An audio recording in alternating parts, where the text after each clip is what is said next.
भाभी, आपका बच्चा है, आप ही संभालो, हमसे तो नहीं संभालता, कहती हुई ननद ने निधि के बेटे प्रीतम को सोफे पर ही लेटा दिया। ये देखकर सासू माँ ने कहा, बहू थोड़ा जल्दी जल्दी काम कर लिया कर, बस धीरे धीरे काम करके टाइम वेस्ट करती है रहती है। पर मम्मी जी, अभी तो मैं खाना बना रही हूँ, पापा जी और इनका टिफिन भी पैक करना है, इन्हें भी दुकान के लिए लेट हो रहा है, अभी तो थोड़ी देर आप ही संभाल लीजिए ना, निधि ने विनती करते हुए कहा। अरे काम की इतनी ही चिंता है तो थोड़ा जल्दी उठा जाया कर, हर काम धीरे धीरे करती रहती है, हमारी मदद के लिए तो कोई नहीं होता था, फिर भी दो दो बच्चे पाल लिया हमने, और इन्हें देखो, एक बच्चा नहीं पाता इनसे। सास निधि को सुनाते हुए बोली, अरे उससे नहीं हो रहा है तो तुम टिफिन पैक कर दो। दोनों माँ बेटी सुबह सुबह बस बहू को सुनाना शुरू कर देती हो। पोते पोती भी चाहिए पर उन्हें संभालना नहीं है, और कौन सा अकेले करती रहती हो तुम काम, मेरी अम्मा संभालती थी बच्चों को, ससुर जी ने अंदर से आते हुए कहा। अब अपनी बहू को कुछ भी न कहो, चरा लो उसे माथे पर, तुम्हारी अम्मा के साथ मैंने निभाया है, ये मेरा ही जी जानता है, तुम्हारा क्या है, तुम तो बस मुंह हिलाकर बैठ जाते हो। सास नाराज होकर बोली, अच्छा ठीक है, अब छोड़ो इन सब बातों को, बहू तुम तो टिफिन पैक करके ला दो, जो हम फटाफट यहाँ से निकले, नाश्ता हम दुकान पर ही कर लेंगे, कहकर ससुर जी ने बात को वही खत्म किया। ससुर जी की बात सुनकर निधि फटाफट रसोई में गई और टिफिन पैक करके ले आई, जिसे लेकर ससुर जी और उसके पति सोहम घर से रवाना हो गए। लो, बहू के राज में तो आज भी बिना नाश्ता किए ही चले गए हैं।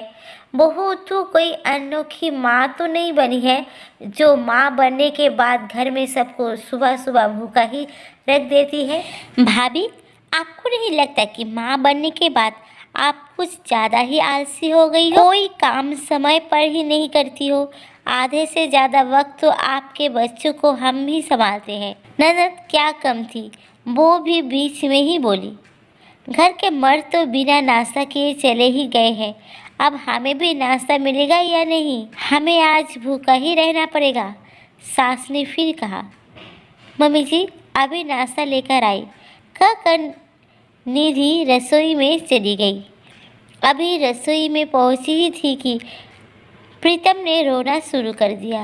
तभी सासू माँ बीच में बोल पड़ी, अरे थोड़ी देर रो लेने दे, रोएगा तभी तो हाथ पैर चलाएगा, तू तो फटाफट से नाश्ता लेकर आ, बड़े जोर की भूख लग रही है हमें।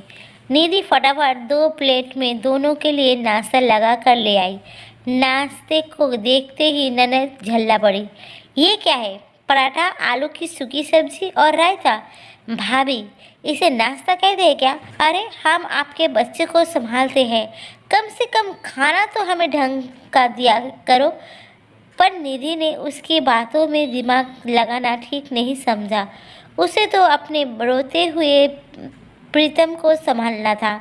दोनों का नाश्ता परोसकर फटाफट उसने प्रीतम को गोद में उठा लिया और उसे चुप कराने लगी।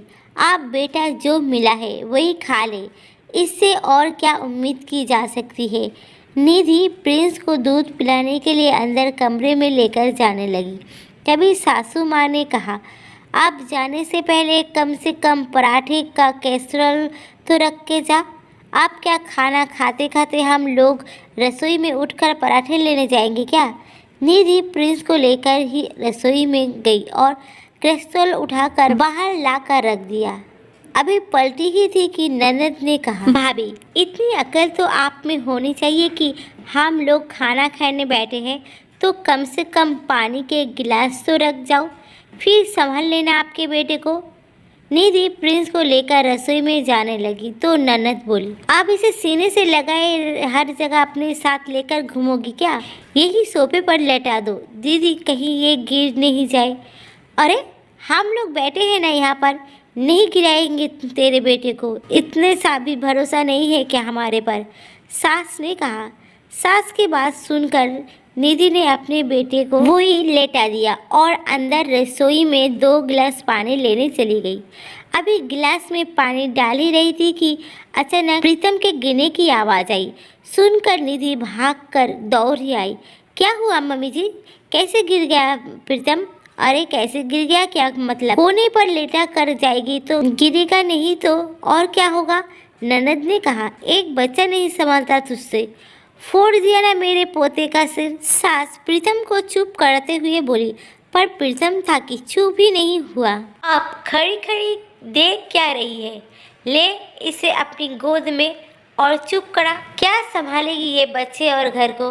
अच्छी ढीली बहू पल्ले पड़ी है।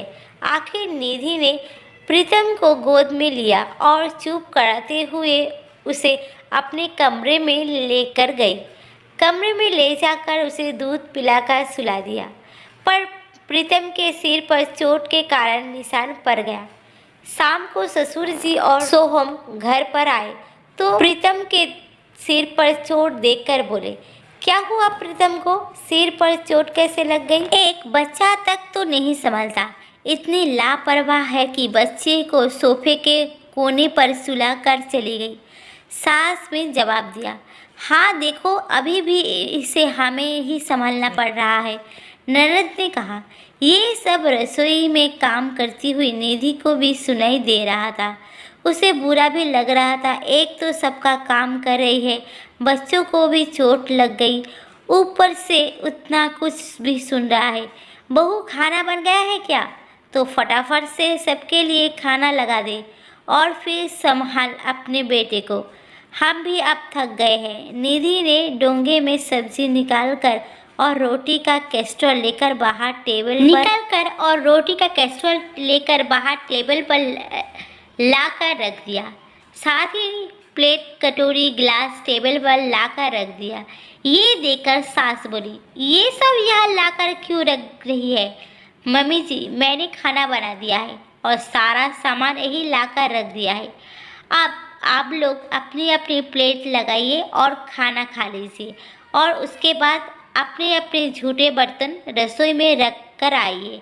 तब तक मैं प्रीतम को संभाल लूँगी, उसके बाद आप प्रीतम को संभालिए ताकि मैं खाना खाकर रसोई की साफ सफाई कर दूँ।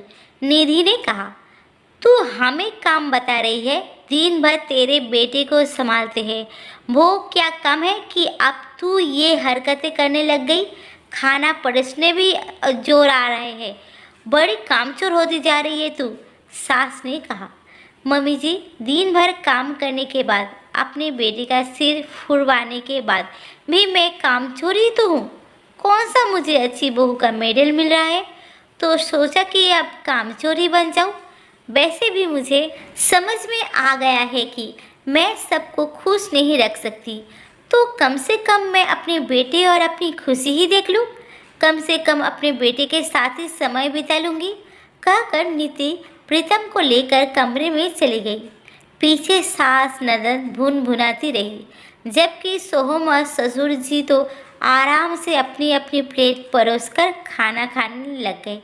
खाना खा लेने के बाद में सोहम ने प्रीतम को संभाला और निधि खाना खाने लगी और रसोई की साफ सफाई कर अपने कमरे में आ गई, जबकि सास और ननद अभी भी बिना खाना खाए मुंह फुलाए बैठी थी। जबकि निधि ने एक बार भी उनसे नहीं कहा कि आप खाना खा लो, ये सोचकर कि जब भूख लगेगी तो अपने आप ही खा लेगी। आखिर ऐसे लोगों के लिए बेशर्म तो बनना ही पड़ता है। आपको क्या लगता है दोस्तों? नीचे कमेंट में ज़रूर बताना। धन्यवाद।